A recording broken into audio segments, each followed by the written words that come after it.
अगली सुबह शिवा खेत जाने को तैयार होने लगा। तभी उसकी माँ उससे बोली, बेटा, घर में लकड़ियाँ खत्म हो गई हैं, चूल्हा कैसे जलेगा? हाँ तो ठीक है अम्मा, हम जंगल से लकड़ियां लाए दे रहे, उसके बाद खेत चले जाएंगे।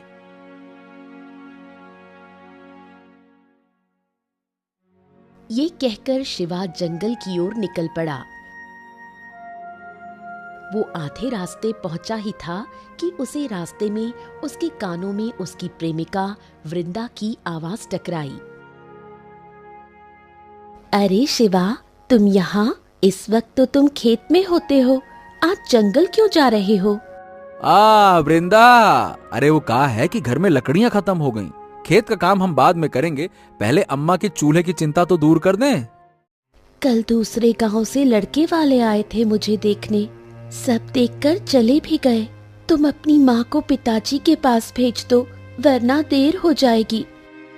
अब तुम हमारी हालत तो जानती हो वृंदा, गांव में हर कोई हमारी तकदीर का मजाक उड़ाता है। हम दिन रात मेहनत करते हैं, पर पता नहीं कहां से कोई न कोई आफत आ ही जाती है।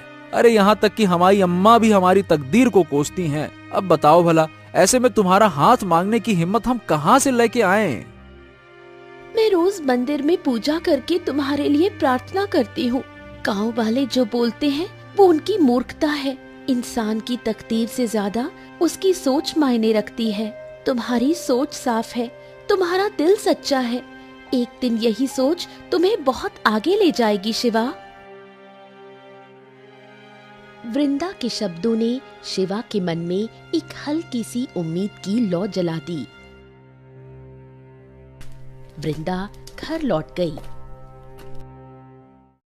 और शिवा जंगल की ओर बढ़ गया, पर इस बार उसके मन में कुछ और ही गहराइयां चल रही थीं। अरे कभी भी कुछ ठीक काहे नहीं होता है, मैं समझ में नहीं आ रहा। मेहनत करता हूँ, दुआएं भी मिलती हैं, अब फिर भी हर बार सब बिगड़ ही क्यों जाता है, समझ नहीं आ रहा। गहरी सोच में डूबते हुए वो जंगल में लकड़ियां काटने लगा। थोड़ी देर बाद उसने लकड़ियां बांधी और वापस गांव की ओर चल पड़ा।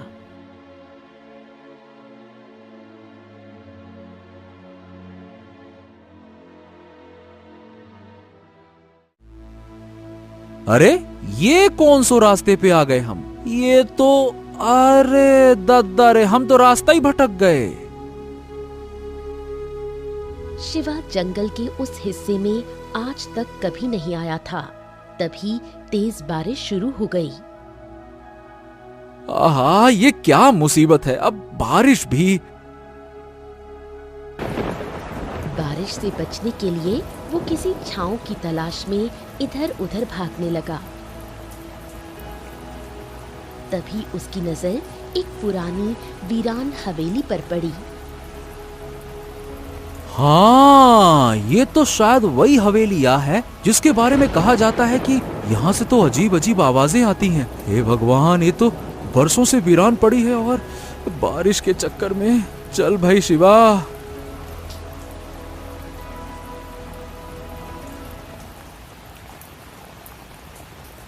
डरते डरते शिवा उस हवेली के नजदीक पहुंचा। बारिश भी तेज थी और भूख की ज्वाला भी बढ़ रही थी। हाँ, बस कुछ देर हम बैठेंगे, उसके बाद बारिश रुकते ही यहाँ से रफू चक्कर भैया, यहाँ ना रुकना। पर जैसे ही उसने कदम अंदर रखा, उसकी आंखें फटी की फटी रह गईं। अंदर का दृश्य वैसा नहीं था जैसा बाहर से लगता था। हवेली भीतर से टूटी फूटी नहीं, बल्कि किसी पुराने राजा की तरह सजी हुई थी। दीवारों पर प्राचीन चित्र, फर्श पर महंगे गलीचे और कमरे के बीचों बीच रखी एक बेशकीमती बंदूक। हैं, ये कैसे हो सकता है? बाहर से ये हवेली तो एकदम खंडहर जैसी और अंदर, ओ दादा रे, किसी राजा के महल जैसी। शिवा अब भूल चुका था कि वो रास्ता भटक गया था। तभी शिवा की नजर एक कमरे की ओर चली गई जहाँ से कुछ आवाजें आ रही थीं। शिवा उस कमरे की ओर बढ़ गया। सामने का दृश्य देखकर वो बुरी तरह चौंक गया। हैं? जो कहा है, एक बड़े से पिंजरे में तोता बंद है और ऊके बगल में एक खूंटे से बंधा एक गधा भी है। तोता और गधा संगे संगे, बड़ी विचित्र बात है। ये वीरान हवेली में ये तोता और गधा क्या कर रहे? ये तोता तो देख के ऐसे लग रहा है कि जैसे रोज खाता पीता है, और ये गधा तो ऐसा लग रहा है जैसे अबई अबई बांधा गया है। इसका मतलब क्या कोई इस हवेली में रहता है? तभी तोता शिव को देखकर इंसानी आवाज में बोल पड़ा। आखिरकार तू आ ही गया शिवा, लेकिन तूने आने में देर कर दी। तभी गधा भी इंसानी आवाज में बोल पड़ा। तो क्या हो गया? अगर सुबह का भूला शाम को आ जाए तो उसे भूला ना कहते।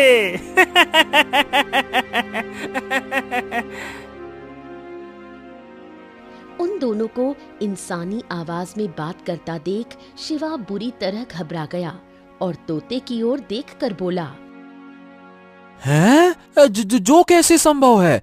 तुम तो एक तोता हो, तुम इंसानों की भाषा में कैसे बात कर सकते हो? और गधा भी ये कैसे इंसानों की भाषा में बात कर रहा है? शिवा की बात सुनकर तोता हंसते हुए बोला, हम दोनों इंसानों की भाषा में क्यों और कैसे बात कर रहे हैं, इसका रहस्य तुझे कुछ देर बाद में पता लग जाएगा। हम ये तुझे अभी नहीं बता सकते, पर इतना जरूर बता सकते हैं कि हम दोनों को एक वरदान प्राप्त है। इस हवेली में कोई नहीं आता, तू पहला मनुष्य है जो यहाँ आया है। तभी गधा हंसते हुए शिवा से बोला, और तू बड़ा तकदीर वाला भी है। ये सुनकर शिवा चौंक गया।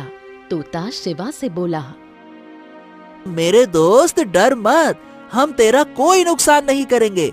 अब मेरी बात ध्यान से सुन, मुझे वरदान मिला है कि मैं इंसान को सही राह दिखा सकता हूँ, और मेरे दोस्त गधे को वरदान मिला है कि वो इंसान को विनाश की राह दिखा सकता है।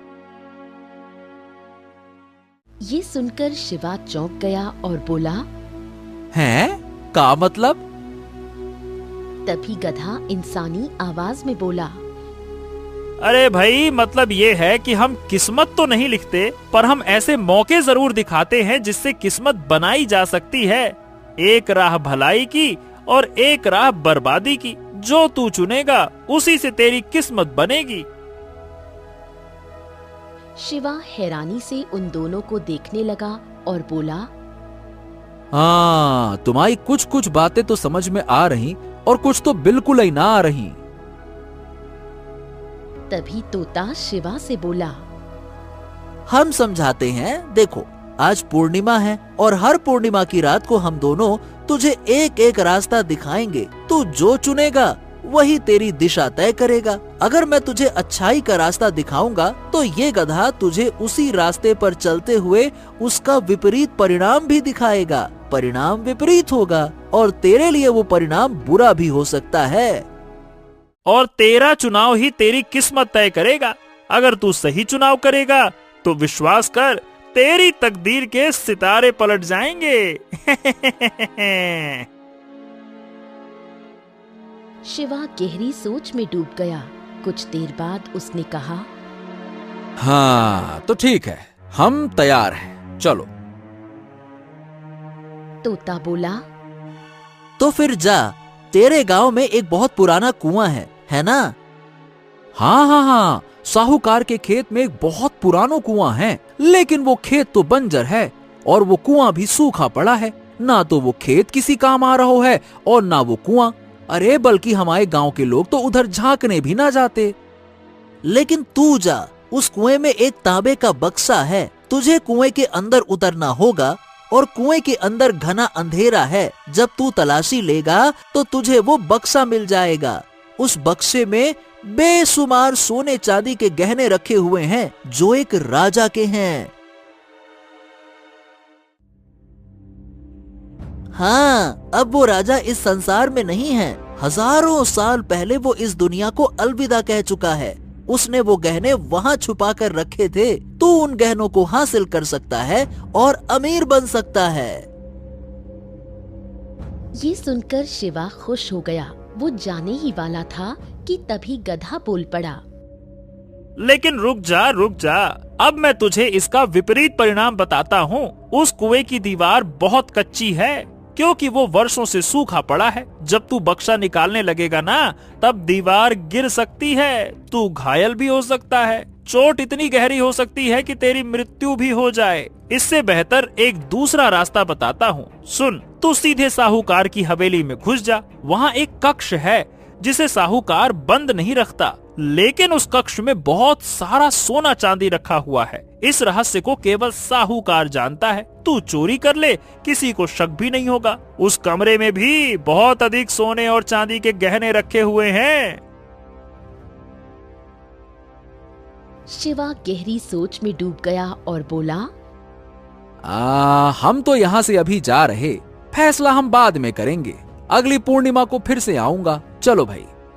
हाँ, रुको, जाने से पहले एक बात याद रखना शिवा, हम दोनों के रहस्य को तुम बाहर किसी को नहीं बताओगे, नहीं तो अगली पूर्णिमा की रात तुम चाह कर भी इस हवेली की ओर आ नहीं पाओगे। तुम्हें ये हवेली दिखाई नहीं देगी। हाँ।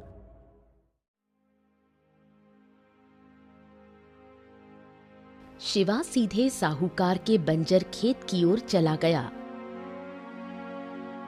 खेत की ओर जाते हुए वो बड़बड़ाने लगा, हमें तो लग रहा है कि इस बार वाकई में हमारी तकदीर बदलने वाली है। हाँ।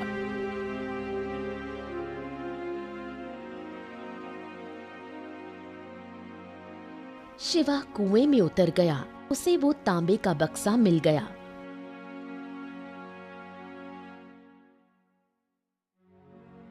शिवा बक्से को लेकर कुएं से बाहर आ गया और रात के अंधेरे में अपने घर की ओर चल पड़ा। घर पहुंचकर उसने वो बक्सा खोला तो उसमें बेशुमार गहने देखकर उसकी मां चौंक गई। इतने सारे सोने के गहने तेरे पास कहां से आए? अरे अम्मा, बस समझ लो यही हमारी तकदीर में लिखा था। और अम्मा विश्वास करो, तुम्हारा बेटा कभी चोरी ना कर सकता। शिवा की मां भावुक हो गई और बोली, मुझे पूरा विश्वास है तू कोई गलत काम नहीं कर सकता।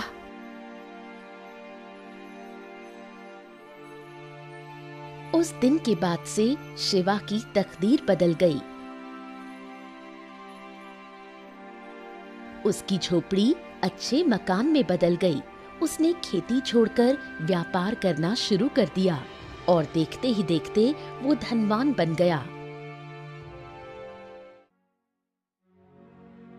दूसरी पूर्णिमा की रात पर शिवा दोबारा उस रहस्यमयी स्थान पर जा पहुंचा। तोता और गधा पहले से मौजूद थे। लगता है तूने अच्छाई के रास्ते को चुना। चलो अच्छा है, अब देख तेरे साथ क्या होता है। अब मेरी बात ध्यान से सुन। राजा चंद्रसेन अपने महल में युवकों की परीक्षा ले रहा है। जो जीत गया उसे दरबार में संदेश वाहक बनाया जाएगा। तू जाकर भाग्य आजमा, भले ही कठिन हो, लेकिन जा। लेकिन अगर तू वहाँ गया तो तुझे पहरेदार मारेंगे। तू क्या करेगा? क्या वहाँ पे जाके राजा की सेवा करेगा? अरे सीमा पर एक सराय है, वहाँ से व्यापारियों का माल लूट और जल्दी अमीर बन जाएगा। हाँ। शिवा ने तोते की बात मानी।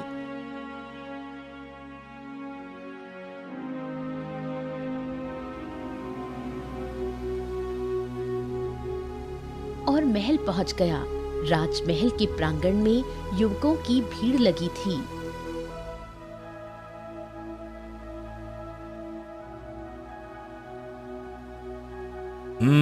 हम आज 3 परीक्षा लेंगे, बल की, बुद्धि की और धैर्य की। जो इन तीनों में सफल होगा वही बनेगा हमारा विशेष संदेश वाहक। पहली परीक्षा बल। राजा की ओर से 2 सैनिक आते हैं।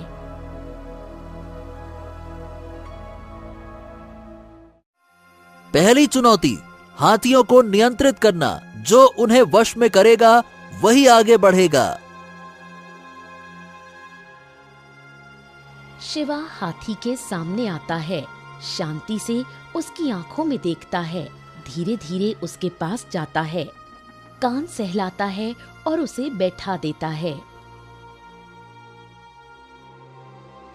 ओए, इसने तो कर दिखाया।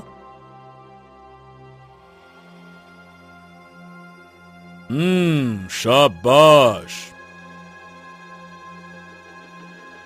अगली परीक्षा बुद्धि की परीक्षा।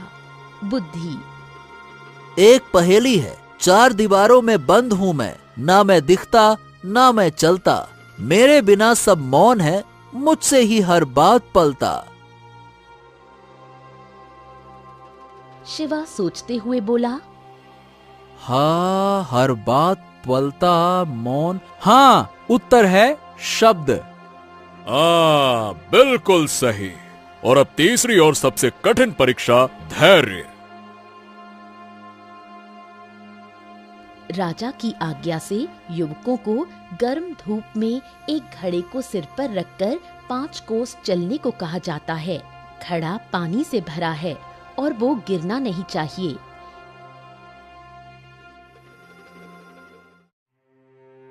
शिवा पूरे रास्ते मौन, शांत, संयमित रहता है, घड़ा नहीं गिराता।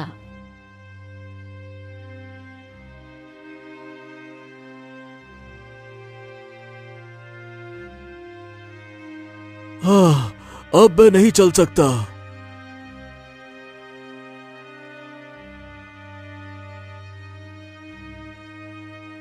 अरे, मेरा तो पानी छलक गया। लेकिन शिवा ने न पानी गिरने दिया न थकावट दिखाई। वो 5 कोस चलकर समय पर वापस पहुंचा।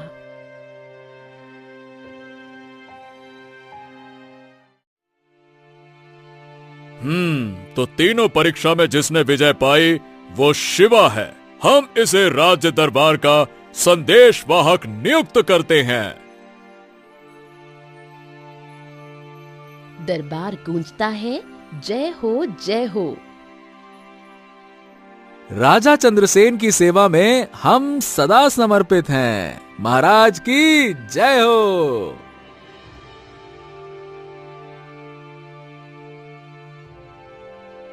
इस तरह शिवा ने दूसरी पूर्णिमा पर भी अच्छाई का रास्ता चुना और उसके जीवन ने एक और मोड़ ले लिया। गांव वालों ने शिवा को हमेशा फूटी तकदीर वाला समझा था। कोई उसे देखना तक पसंद नहीं करता था। लेकिन जब उसकी मेहनत रंग लाई और वो राज दरबार का संदेशवाहक बना तो पूरे गांव की सोच बदल गई।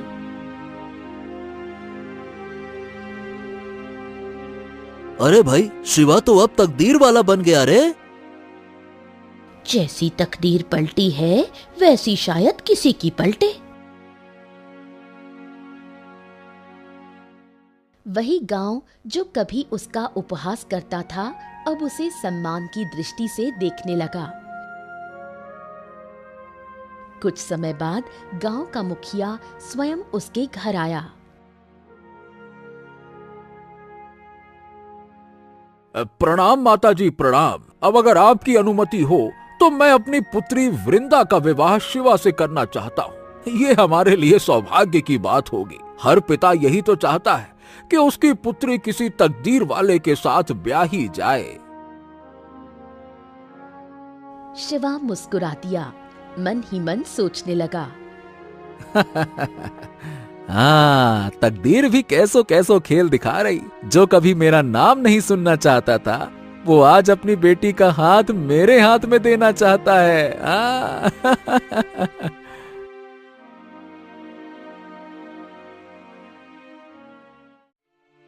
कुछ ही दिनों में विवाह संपन्न हो गया। वृंदा शिवा की अर्धांगिनी बन गई।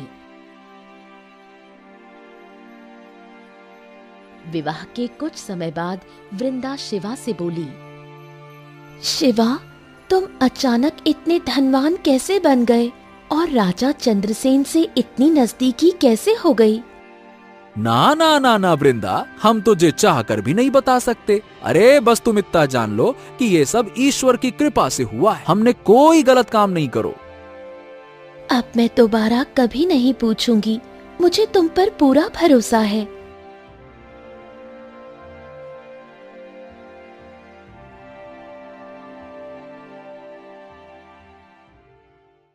समय बीतता गया, लेकिन पूर्णिमा की रात शिवा को फिर से तोते और गधे की याद आई।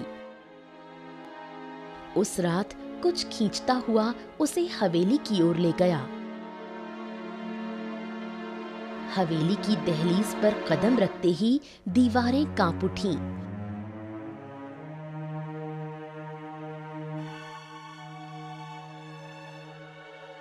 अंदर बैठा तोता और गधा शिवा को देखकर चौंक उठे। हमें लगा था कि अब तो तू हमें भूल गया होगा। तेरी तकदीर बदल चुकी है।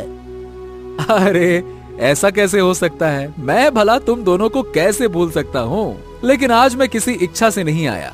मैं आज ये जानने आया हूँ कि तुम दोनों आखिरकार हो कौन।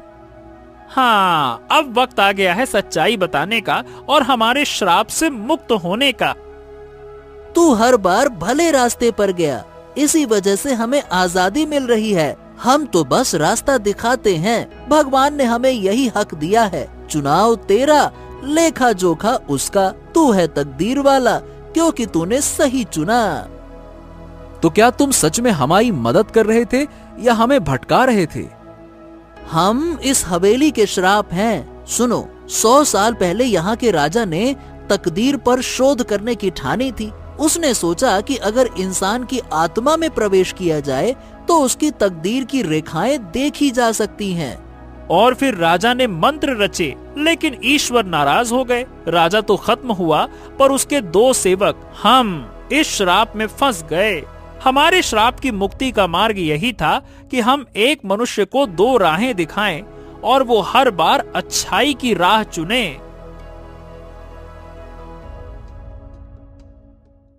शिवा ने हर बार वही चुना जो कठिन था, लेकिन सही था। उसी क्षण तोता और गधा रंग बिरंगे प्रकाश में बदलकर 2 पुरुषों के रूप में प्रकट हुए और फिर अंततः अदृश्य हो गए। शिवा को कोई आश्चर्य नहीं हुआ, उसे सब ज्ञात हो चुका था। हाँ, तो अब मैं इस रहस्य को हमेशा बनाए रखूंगा। तुम लोगों का बहुत बहुत धन्यवाद।